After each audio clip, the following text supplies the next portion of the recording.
กองประชุมคณะประจำการของคณะกรรมการเลือกตั้งระดับชาติในวันที่24ธันวานี้ที่สภาแห่งชาติได้มีกองประชุมคณะประจำการของคณะกรรมการเลือกตั้งระดับชาติโดยการเป็นประธานของทานปริญญาเอกชัยสมพรภูมิหารกรรมการกลุ่มการเมืองศูนย์กลางพรรคประธานคณะกรรมการเลือกตั้งระดับชาติซึ่งมีบรรดาทานรองประธานคณะกรรมการเลือกตั้งระดับชาติอนุกรรมการต่างๆและกองเลขาช่วยเวียกเข้าร่วมอย่างพร้อมเพรียง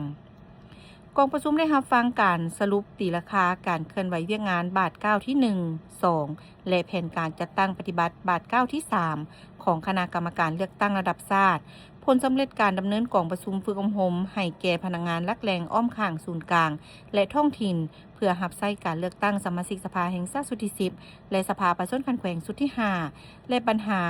ขอที่ชี้น้ำจากกองประชุมจำนวนหนึ่งพร้อมกันนั้นก็ได้รับฟังการรายงานเพิ่มเติมของแต่ละอนุกรรมการของคณะกรรมการเลือกตั้งระดับชาติผู้เข้าร่วมได้เอาใจใส่ค้นคว้าประกอบคำคิดคำเห็นอย่างลึกซึ้งกงไปกงมาและมีจุดสูงต่อแต่ละเนื้อในเพื่อก้าวไปสู่การตกลงเป็นเอกภาพเพื่อเป็นบอนอิงในการจัดตั้งปฏิบัติให้มีผลสำเร็จตามจุดประสงค์และระดับคาดหมายที่วางไว้